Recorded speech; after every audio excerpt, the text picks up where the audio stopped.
Hello, everyone. On today's episode, we are talking about the shooting at an ICE facility in Dallas, the return of Jimmy Kimmel, and Donald Trump's bizarre press conference where he tried to link Tylenol to autism. Very fun.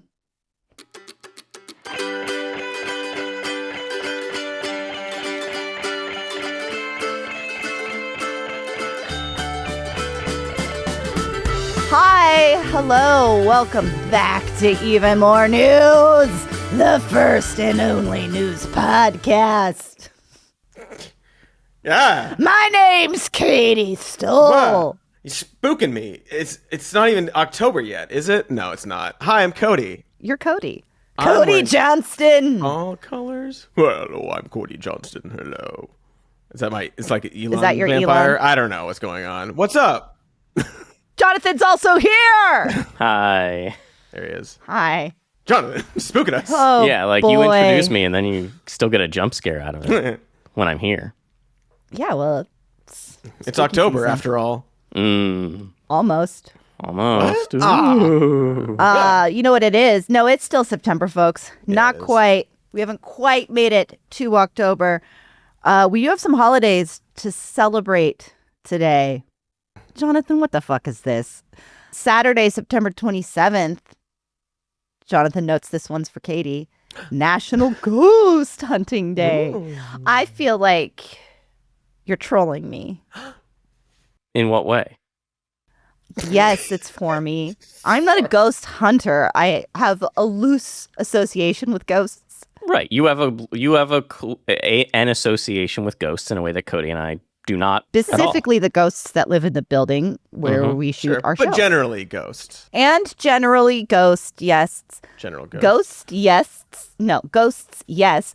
I have had many run-ins with ghosts. I don't need to hunt them. They hunt me. Oh.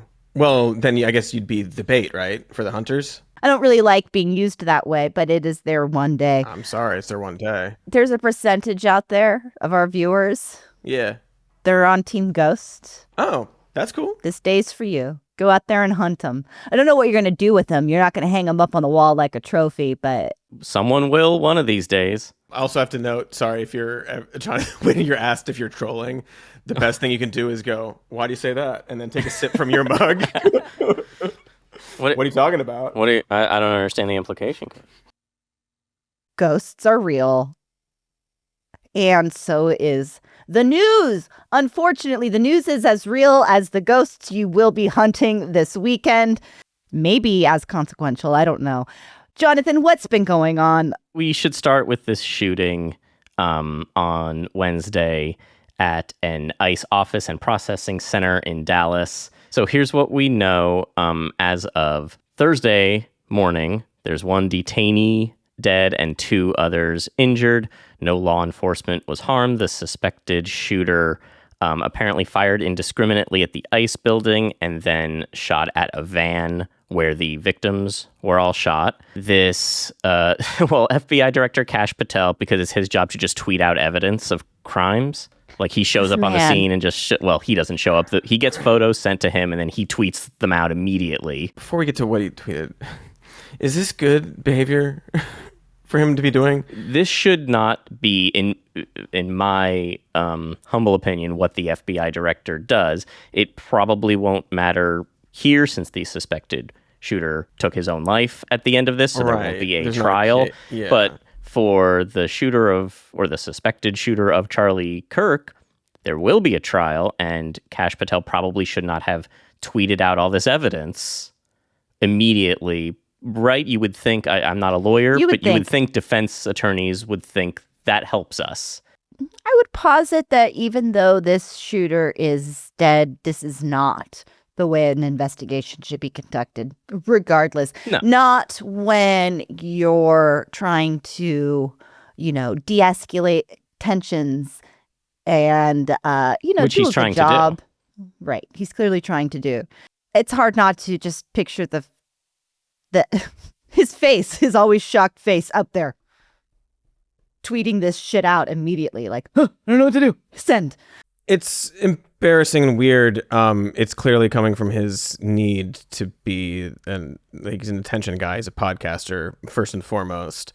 But it also seems, as we'll get into right now, it's just this very weird, like every time there's something like this, he's like, well, guess what? I got the bullets and they said everything I want them to. It's weird. Yeah. So one of the things he tweeted, Kash Patel, was a photo of some unspent shell casings that were on the roof of the building where the alleged shooter was. And Kash Patel said that it was engraved with the phrase anti-ice, even though in the photo, as you can see, it's not engraved. It's written in like blue marker. Classic it's left a pen. phrase. It's a big pen. Scrawled with big pen. And then Kash Patel has since tweeted out that there was a note found that said, hopefully this will give ICE agents real terror to think, is there a sniper with AP rounds on that roof? So regardless, as soon as the shooting happens now, we all have to go to work. Oh, he's on, this is the side that the guy is on, and which will prove that we're right, that it's all this. Of course, as usual, it's not that simple. And also, this suspect is a 29-year-old white man who apparently spent a lot of time online, was a 4chan irony-pilled edgelord, according to former friends who talked to Ken Klippenstein. His brother said, I didn't think he was politically interested. He wasn't interested in politics on either side as far as I knew. One of those former friends even said that he didn't believe that any messages left could be sincere political beliefs. This is how much of a irony lord. Yeah, it's a apparently was. Shit poster guy trying to. First of all, I just want to say that everyone's going to do whose side anyway, discourse-wise. Like, that's going to happen. It would be awesome if the head of the FBI didn't participate. Like, I know it's going to happen no matter what. That's just how it is. But like the fact that he's like on a team and it's his mission to deflect any sort of like suspicion is really, really going to be a big problem. It's just suspicious and weird, and it's a problem, I think, growing. Big time. It's incredibly difficult to trust anything they say. And not just because they're, I disagree with them on literally everything that they believe and want to do, but because of the way that they're handling this and because of the obvious narrative they want to spin. Anti-ICE? That's not what we say. That's not what we say. It's not what anyone says. This guy it's not what anyone on the left broadly, says. It feels anything could have happened. This person, and that could illustrate how this person really didn't subscribe to this movement at all and did not actually have an ideology. But I'll just say this. I cannot help but think, oh, they could have just scribbled that on. There's literally no reason for me to take at face value what they're putting out. And I don't want to be the kind of person that is spiraling and conspiracy minded, but they are knowing nothing to make it seem like this is in good faith or that there is any sort of an attempt to, again, de-escalate this. It all feels like you want to pin literally everything on the left. I do resent it, actually, because when he shared that engraved message on the bullet casing, I was like, oh, so you're lying? Like, you're just doing cop shit now?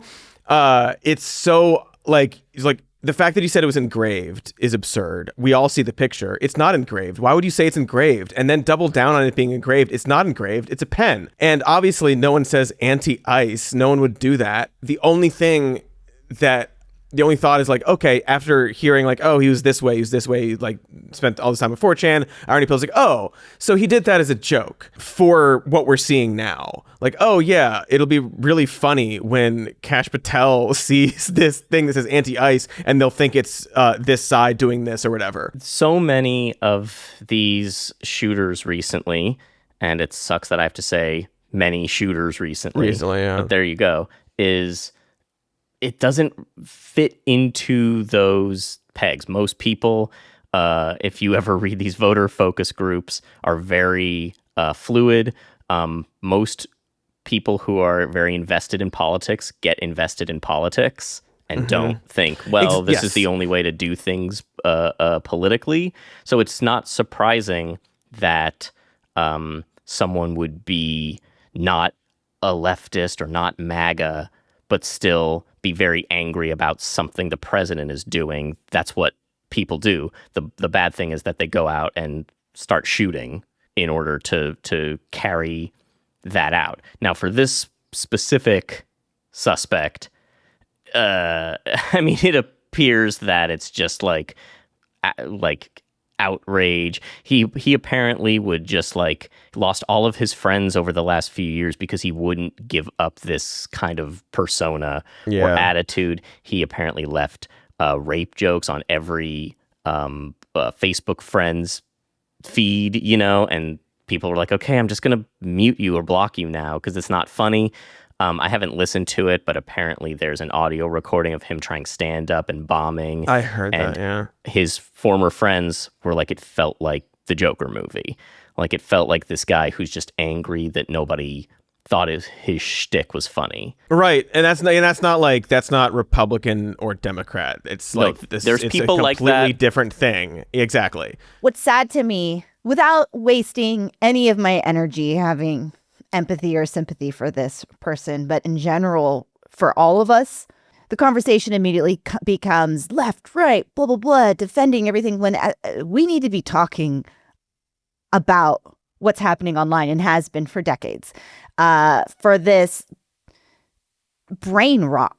And, the isolation, we talk about it, of course, and people talk about it vaguely, but there's not enough attention. There really isn't. There needs to be some deep dive, a social collective reckoning with what we have created and the effects on people and the alienation. And it is sad. This person has lost his friends over the course of many years and has become more and more isolated and acts out. We don't know much about this person, but it's a story that keeps happening over and over again. And we waste literally no time trying to actively engage with that because we all are addicted to it and we all rely on it and it's a part of our lives and nobody wants to give it up. Nobody wants to, I don't know. It's a very overwhelming feeling. Yeah, it's and when it's a pattern and clearly a thing is happening, and then every single time, again, you have Kash Patel being like, actually, it was a professional Democrat who did it or whatever. It's like, that's the directive. And you don't care. You have your orders and you're going to try your best to scrawl messages on bullet casings or whatever. Instead of accurately giving out this information and making people feel like they know what's going on and can trust them and so on. Again, it's like that chaotic accelerationist soup almost. I want to talk briefly about this. There's another shooting, this ABC shooter, and it happened about 6 days ago. Fired shots into a lobby of an ABC station. He's taken into custody and so on. No one was injured. All the headlines were like potential Jimmy Kimmel shooter and politically motivated shooter after the Kimmel stuff. Like they tied it to immediately. They tied it to, well, Kimmel was fired, and so this person fired gunshots at ABC. And if you read the actual articles with those headlines, you go down and they describe the political message, and one of them was a note that was about the Epstein files and Pam Bondi and Kash Patel and Dan Bongino. So it had nothing to do with Jimmy Kimmel. It probably didn't have anything to do with anyone on the left, because people on the left aren't mad specifically at Pam Bondi and for Dan the Epstein Bongino, files. Yeah. That's a very specific viewpoint about the Epstein files. So it's it's really gross. All these media outlets and of course Kash Patel sort of forcing this framing. Another thing they found was allegedly on a whiteboard calendar in his home on the day of the shooting, and it said, "Do the next scary thing." And that, I think, is really so much of what's going on here with a lot of these. It's not like, oh yeah, I'm mad that this happened, or I'm mad that ABC did this. It's like, no, everyone's scared. I'm gonna do it too. I'm gonna contribute to this atmosphere of fear and chaos that everyone is feeling and try to heighten the temperature. Same with this ICE shooter. If you're an edgelord guy who wants to get a rise out of everybody and is just a troll, then what are you going to do? Oh, I'm going to like write like anti-ice and be like, oh, watch out and stuff. But he doesn't care. It's just the reaction is what they're going for. And it's horrifying because it also involves gun violence. Because immediately, Vance gave a speech and pointed fingers at the left, and Trump has already labeled Antifa a terrorist organization, and now he wants Pam Bondi to go after Soros groups, and he's gonna, we're gonna infiltrate and take apart all these groups, whatever groups those are. Act Blue. It does feel to me like after Charlie Kirk, it was full court press. And now Trump's numbers are even lower after that because it felt pretty ugly what they did after the Charlie Kirk murder. I don't know that it's landing well. I don't know that the big propaganda political rally masquerading as a memorial service and all of the fiery rhetoric is landing the way they want it to. It's hard to gauge. But yeah, his popularity is tanking. All of their popularity is down. RFK Jr. used to be the most popular member of this administration, and now he's minus 21, and we'll talk about why shortly. We'll get to it. But I just wanted to say, from a big picture view, is that I don't know that the rhetoric is working the way they want it to. I'm not sure that it's not. Because it ebbs and flows, right? Like if an event will like spook people. But then their reaction will also be weird, and then it like kind of simmers, and then you move on, and it's unclear like how committed they are. Stephen Miller definitely is like, but no, I thought we were gonna do the thing, guys, come on. And Vance is just the biggest liar in the fucking world. But yeah, they've got too many projects. Yesterday, Vance was asked about the FCC thing, and he was like, well, I want to answer this in good faith. So the FCC chair went on and posted a joke, and that we're supposed to be mad about that. What do you mean he posted a joke? He said it out loud on camera. What do you mean you're answering in good faith? What a piece of shit. The joke he posted was not the easy way or the hard way. He said that on the podcast. The joke was the Jack Nicholson Project 2025 thing. Nodding.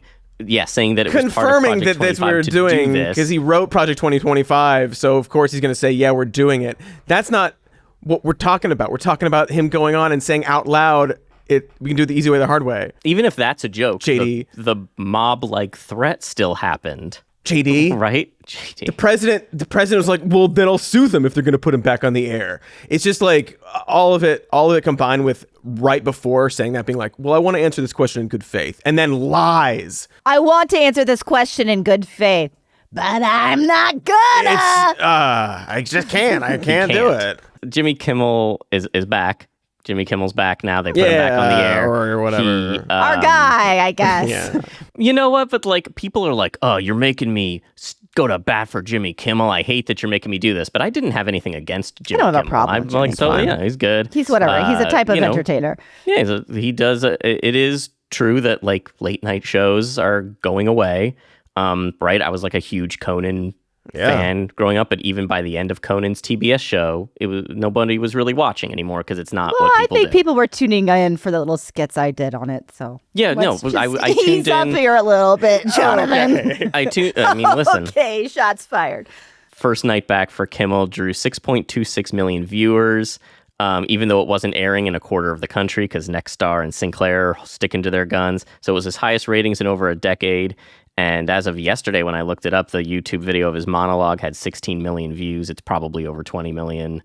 Now, of course, this was getting into Mr. Beast territory. But like, of course, this was going to happen, right? No, it was funny. He had good jokes.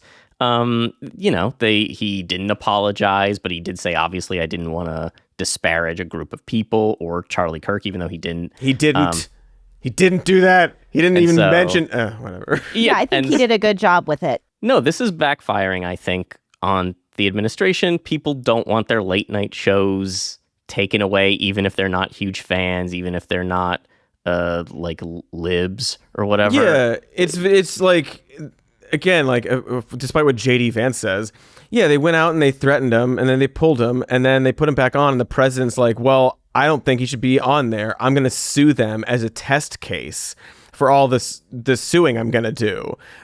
He said, like, well, 97% negative coverage, it's illegal. People don't like that. They don't like hearing that kind of thing. As of right now, as of the very day you are watching this, summer is officially over. And with it goes the summer of cinema. Goodbye, summer of cinema. And that means we're on to September. And that's it, I guess. Just September. And this September, CBS hits are streaming for free on Pluto TV. This month only, you can watch full seasons of the CBS shows you love. From the courtroom drama of Matlock to the heroics of Fire Country. Go back to where it all began in NCIS Origins, or watch the hilarious hauntings of ghosts. That is a good show. From the mind-bending psychological thriller Don't Clean the Bedroom to the animated antics of Chuckles the Shadow Clown. From the modern western Cockatoo County to the Golden Girls reboot Crypto Gals. From the adorable animal documentary Two Shakes of a Lamb's Tale to the post-apocalyptic zombie gore fest Mid-Afternoon of the Dead. All for free! All of that for free. Full seasons of the CBS shows you love. This month only on Pluto TV. Stream now, pay never. Farewell, summer of cinema.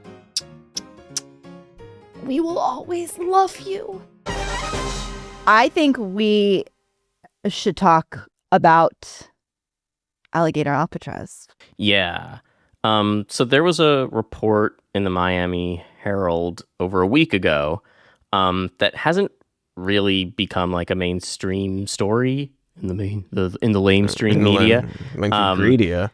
There were 1,800 men detained there during the month of July, and the Miami Herald could not track down where 2/3 of them are. Their families don't know where they are. Their lawyers can't get in touch with them. So angry about this. And 800 of those detainees had no record on ICE's online database. And this may be because it's a state, Florida runs it, not the federal government. ICE doesn't run it. So, they might just be there and they'll get transferred, or they'll get their day in immigration court, or they might be gone overseas. Their families don't know. Their lawyers don't know. They're just disappearing. Yeah, when you're naming your facility Alligator Alcatraz, it doesn't really give a lot of confidence that you care about anybody being detained there, or their safety or lives or anything like that. There's no accountability.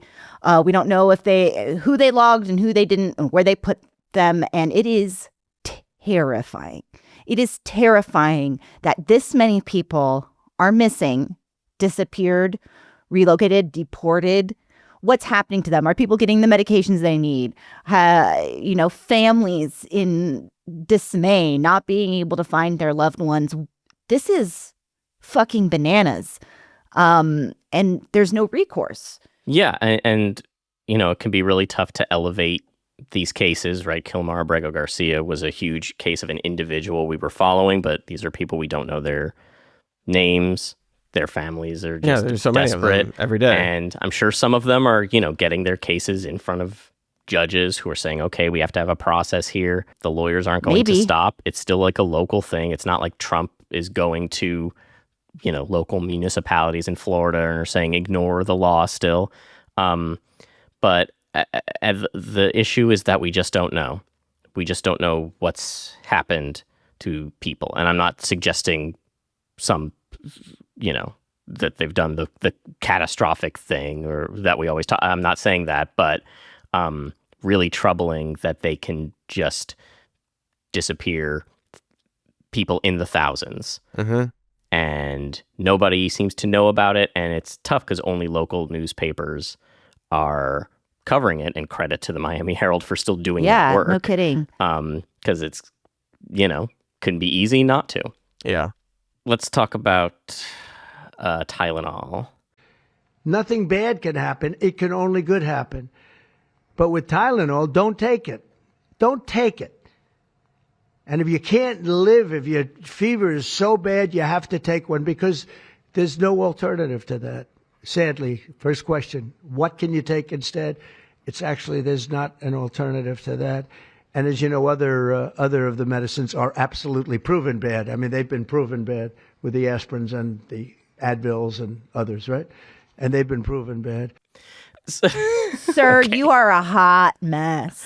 This entire thing, like if you do have the time to sit there for 45 minutes and watch this whole press conference, it's very embarrassing for them, and he's just fortunate that most people don't do that. It makes him seem like he does not know what is going on. Now, makes him seem that way? In the second part of that shows clip, that he does not know. Like he does kind of cheapen his argument a little bit. So months ago, RFK and Trump, they said, we're going to figure out autism and we'll have the big announcement about what causes autism in September. And then it's like September. All science goes. Yeah. That's how you do it, right? Right. It's September.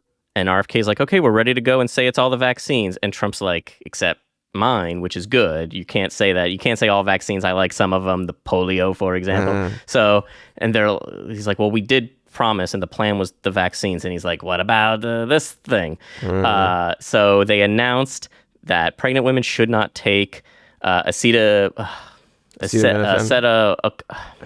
Let me just see. Acetaminophen. Is that okay? Is that okay?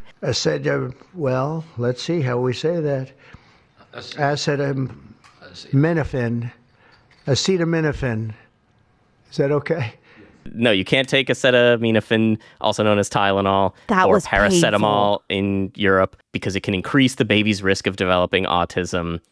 It can't. We'll talk about that. Or it's not been, there's an association, but it's not. We'll talk about it. So this was his rambly press conference where he's like, don't take Tylenol, but unfortunately you can't take Advil or Aleve or aspirin because those things are proven bad. And this one hasn't been proven bad. And also vaccines, we pump too much. He said so much stuff in this thing. Oh yeah, too much liquid in the little bodies. Too much liquid in the little Break bodies. it up over 4. I'd even say 5, but maybe 4. What? That's a gibberish thing that he said. It does feel like he went in hot and not prepared. He's like, I got this. And then in the middle of it's like, I don't got the words.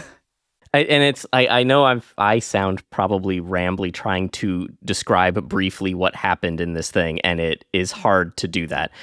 I want to read, quote, other things we recommend, or certainly I do anyway, is, and it's so important to me, is to you see the doctor 4 or 5 times for a vaccine. Don't let him pump your baby up with the largest pile of stuff you've ever seen in your life going into the delicate little body of a baby.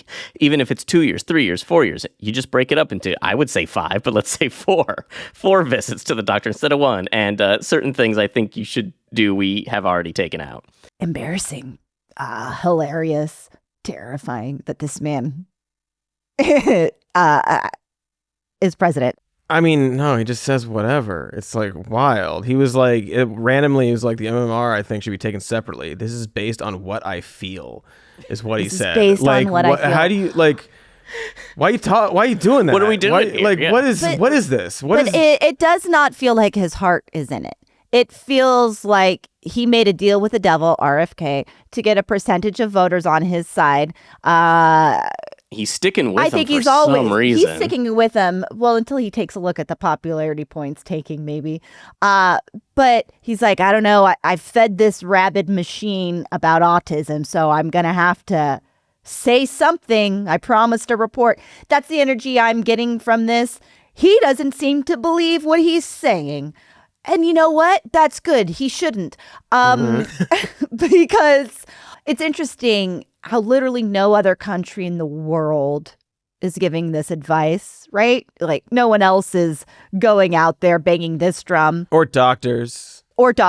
Like American doctors have a much more nuanced view of this. We can't trust doctors, Cody. Science is woke now. So let's even remove that. Let's just look at other countries. No, I'm not serious. Science is not woke now. Oh, thank God. And Jonathan, you can probably more eloquently, you've taken notes here, break down why this is bullshit. Right. So there have been several large-scale studies looking at this. It can be tough to do anyway because it's based on self-reporting. Did I take Tylenol during my pregnancy? How often did I not? That kind of thing. There was one study that showed an association, but then they did what's called a sibling control analysis, and they found, well, A parent who has multiple children with a neurodevelopmental disorder would have been likely to have taken Tylenol during both. Then the association vanished. And the reason they think it was there in the first place is because some parents may have been genetically more likely to have children with neurodevelopmental disorders and experience a lot of pain in pregnancy, necessitating the taking of a painkiller. That there's genetic factors here, and those things may be linked.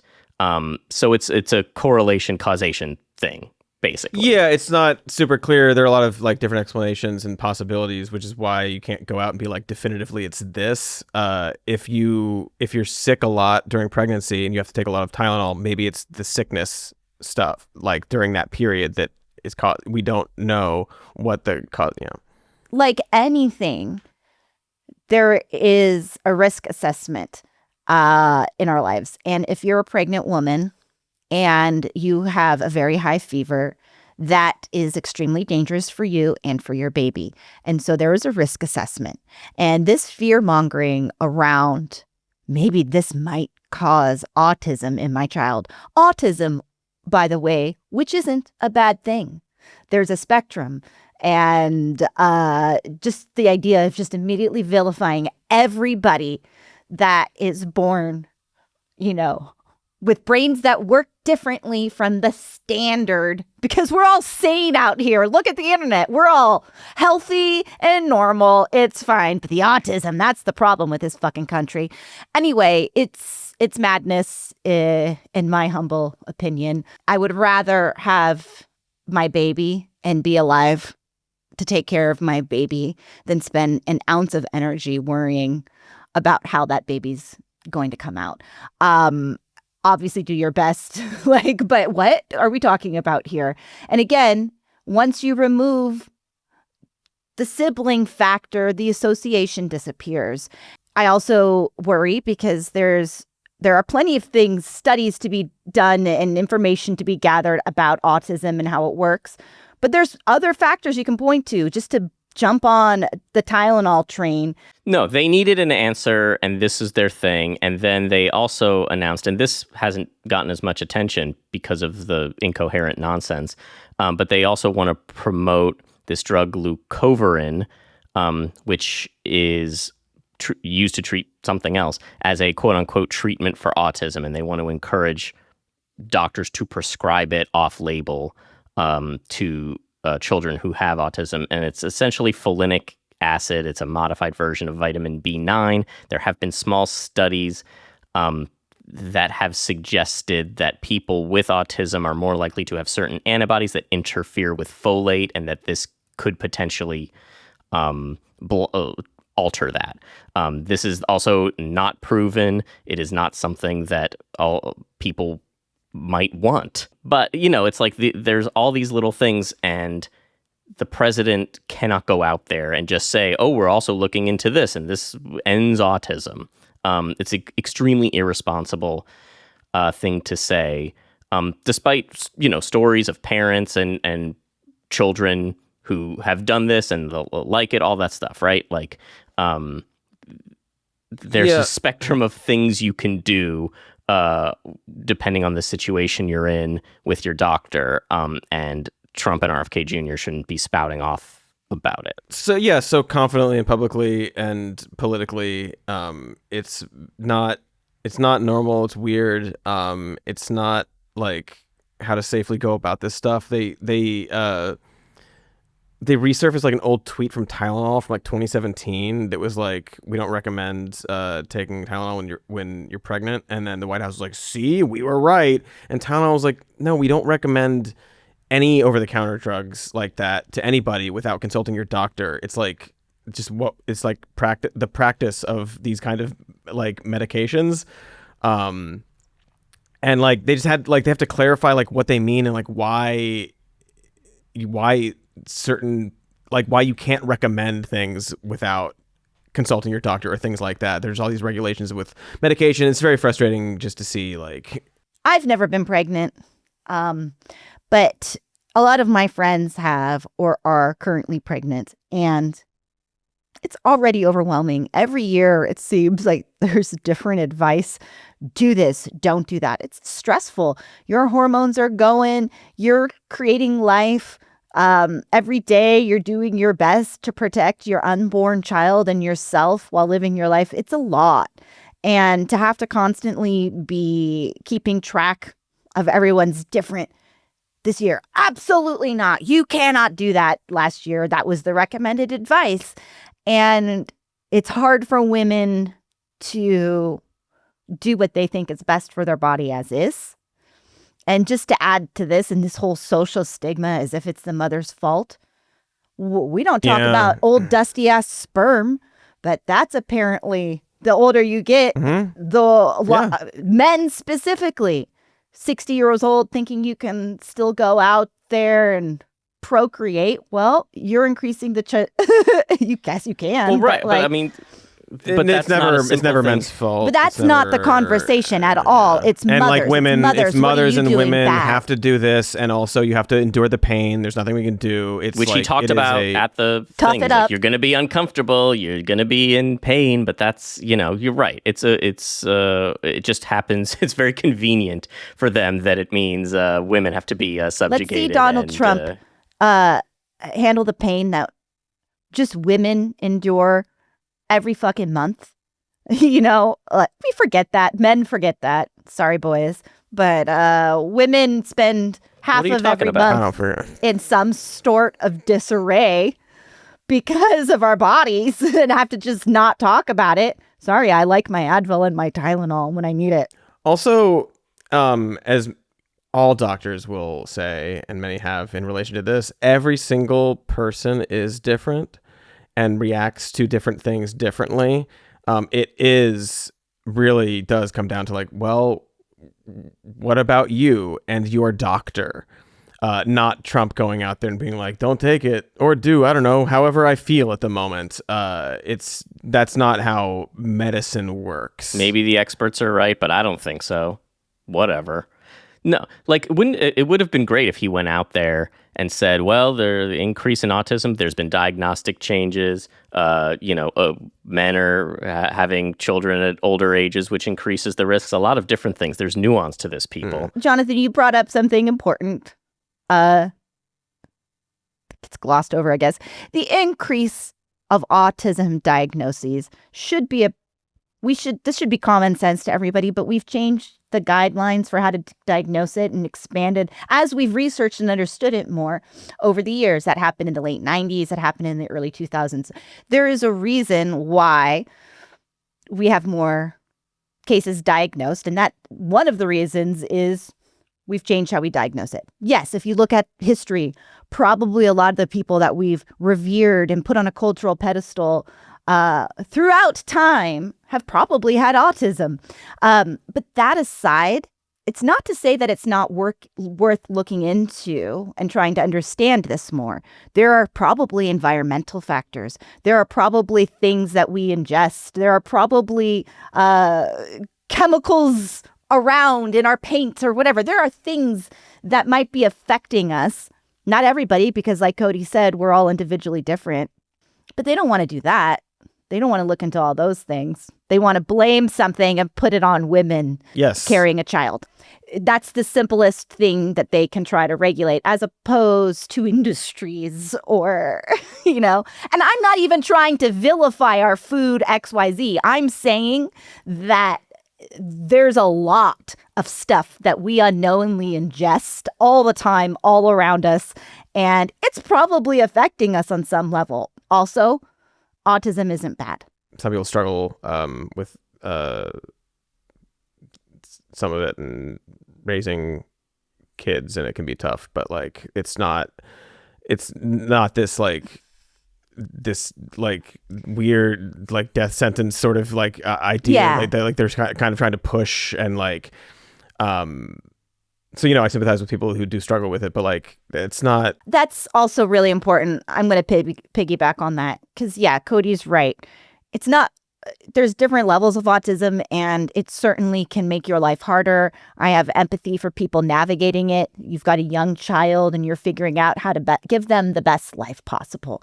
And so I don't mean to minimize that, but I am saying that this cultural conversation that we're having is othering your children and othering us in a way that is unnecessary and not going to make anybody's life easier. As Dr. Oz says, you're responsible for your health. So if your child has autism, if your child's on the autism spectrum, that's something you're doing wrong. That's a problem for you. You caused it and it's bad, and now you have to take responsibility for it, perhaps with one of Dr. Oz's fucking supplements or whatever he's selling. Get it on Medicaid. I want to kind of highlight that too, because that's like, they're not allowed to do nuance. They're only allowed to like say, we fixed it, we have the problem.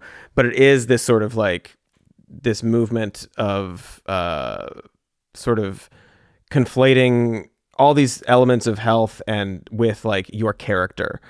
Like, it's not just like, well, it's your responsibility. It's also like, well, it's your fault, and it shows a fault in you as a person in a lot of ways. The way they're framing this, like, you gotta just like toughen it out and not do it. And I also want to highlight, Katy, what you've been talking about is this sort of like, well, I guess we can blame women and sort of put this burden on them and really highlight what they want people to see as women's only role in society, right? It's your responsibility for doing this one thing, and that's what we only want you to do. And talking about this medication in this way and like their responsibility and like you got to fight it out and making this big national thing and putting it on mothers really does seem like just a sort of step in their desire to just control women and put them in one box. Thank you. I agree with you completely on your agreement with me. Ooh. All right. Thank you, everybody. As always, like and subscribe. Oh, yeah. I told myself I was going to start saying that at the beginning of episodes. I guess if you like this, it'll be in the algorithm and more people will see it, which is what we want, right? Mm-hmm. Yeah. Like and subscribe. We like appreciate subscribe. you so much. Catch and even ghost. more than that, what? I mean, we appreciate you, fuck? But also, what? We love you very much. Much. And ghosts are real. Well,